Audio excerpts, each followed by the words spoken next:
information and details expressed during this podcast can be found at sproutright.com or leannephillipson.com.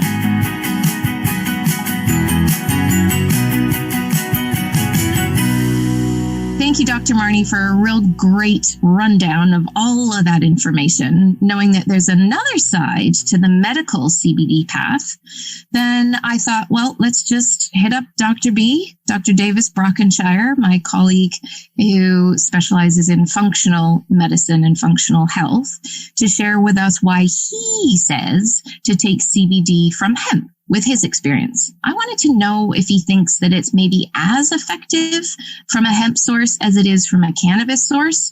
And he has his own product, so he's got a lot of knowledge in making this particular product that he sells himself. So welcome once again, Dr. B. Hey guys, there were some questions about the endocannabinoid system and using things like CBD to help that system perform better. So I want to clear the air about the differences between CBD versus hemp versus cannabis, indica, aka marijuana, etc. I've been in the cannabis industry for 3 years now, and as a hemp oil producer, some of the things that I've noticed in the industry are severe quality issues. So when we talk about CBD, we don't use hemp and CBD interchangeably. Now, CBD is technically a drug, all right? It's a phytocannabinoid. Taken out of context, it can be isolated and turned into a drug. And in the United States, it is a drug called Epidiolex.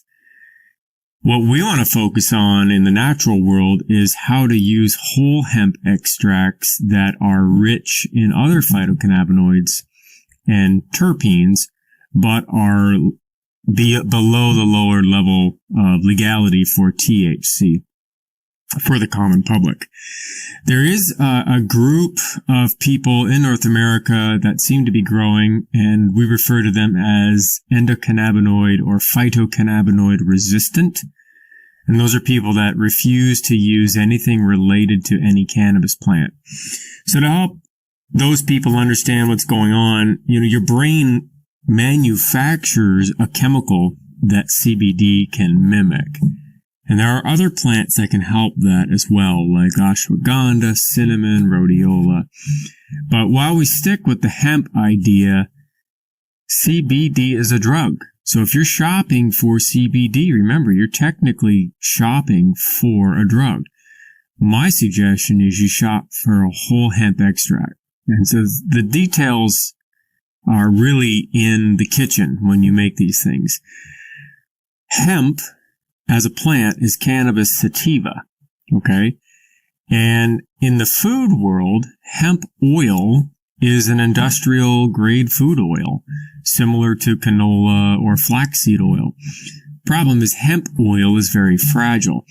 So hemp oil is not what you want to use as a medicine.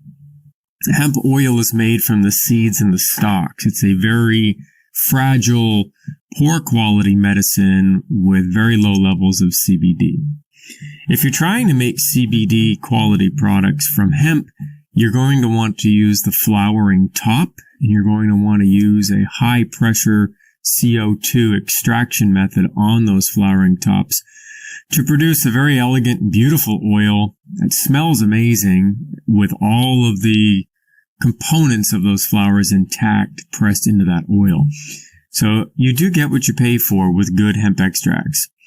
All things being equal, the average dosage for CBD varies depending on weight, but you're looking anywhere from 30 to 60 milligrams of CBD daily. Now, the beautiful thing about using a whole hemp extract is you don't have to deal with any potential unwanted side effects that go with using straight CBD. Okay? Anytime you use a whole plant, you're going to have what we call network pharmacology, which limits the possibility of any unwanted effects. If you want to talk about cannabis indica, that's where we get into some of the other phytocannabinoids that include the THC spectrum, and that's a whole different ballgame. However, the clinical relevance for THC is very high and very targeted. For the general population, if you're looking to support the brain, similarly to the way exercise supports the brain, you want to use CBD. Because CBD, when sourced from whole, full-spectrum hemp flowering tops, will mimic the same chemistry that exercise provides for the brain.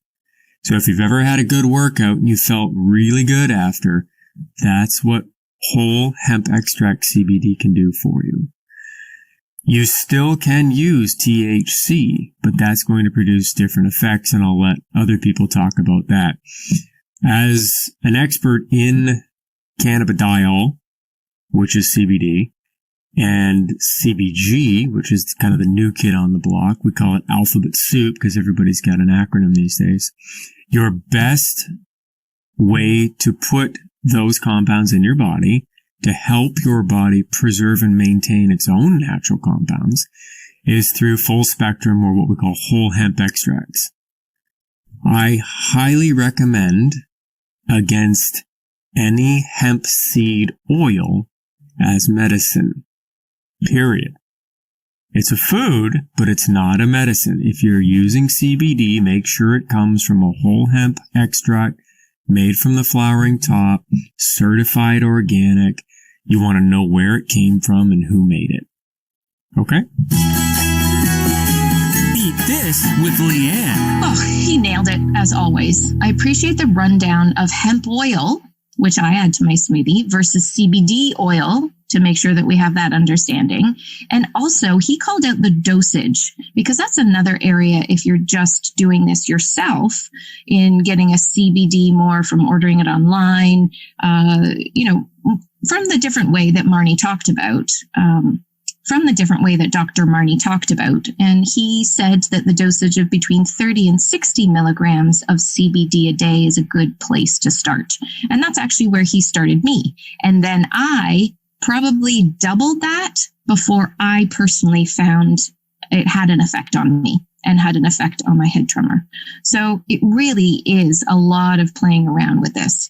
And I didn't know that the whole hemp extract CBD can mimic the side effects. No, not even side effects, the good effects of exercise and those endorphins, how you feel. So that's also really helpful to know. So thank you, really? As always, Dr. B. Does it help the six-pack? Can I get a six-pack from it, or is it just a feeling thing? It's not a physical... I unfortunately think it might just be a bit of a feeling thing. If that's the case, I'll take 250 milligrams a day if I can get... If I can just get one ab, that'd be great. There you go. That would be awesome, wouldn't it? Okay, I found a new way. That's it. We're all going to be toned and buffed. Just take your CBD. That would be hilarious. So not all CBD products are the same quality, and Dr. B called this out too. So it's really important to look out for trusted brands who can provide maybe some analytical results to their products. I do know that. But I also know that, kind of like supplements, some products work better for others, and the dosage, you got to get that right. So if you're going the medical route, then any company who makes a CBD product should be able to supply any consumers with a certificate conforming to its safety, the amount of THC that it contains, because remember, when you go the medical route, then it will contain some THC. It can be very small, but it still will be in there. And because of this residual solvent leftover is what they call it from the manufacturing process, you just got to know what you're taking. So basically, I read the label of mine. I understood the ratio. I started to learn as I went down this. I talked to my doctor at the Cannabo Clinic. And of course, I asked Dr. B, and I went with that. Now, I don't know about you, but that was just another mind-blowing episode. So many ahas and so much learning. I know that you're here to learn and that you come back again and again and tune in. That's why we've got over 62,000 downloads, Chris. I checked on that number today. So yes, yay, we're having an impact and people keep coming back. Please make no mistake that while you're here to learn, I'm learning too. And I think Chris has picked up a thing or two on his travels of being in this, even since being in his bathroom and I'm in the closet. You think I've learned a few things? Maybe one or two. I don't know. Yeah. Well, I'm not sure what kind of a dullard I was before this show, but I've got a lot to say now when I get into some casual conversations with people. It's really cool. That's awesome. I love that too. not only the research that I do before I come into my closet, I sit down with Chris and hit record, but also I learn a ton from my guests too. So if you ever have anyone that you think would be a great interview with a topic, reach out. Let me know. There's so many people out there that are interesting that maybe I just haven't come across yet. So come on, listeners, let me know. And a quick aside before we sign off, I guess a bit of an ask is, do you get my weekly emails? Did you know that I even send one out, both from leannephillipson.com and from sproutright.com? And the reason why I'm asking that now is because I sent out a note about collaborating with a brand or a company who are looking to amplify their campaign and initiatives in a unique way, as in this podcast. Now, don't go and groan, and I know that it really sucks and nobody wants to listen to advertising or sponsored messages. I totally get it. But if you've been listening, you also know that there are ones for, say, Lowe's that pop up every now and then. And I think that you could be better served with something that was in the health space.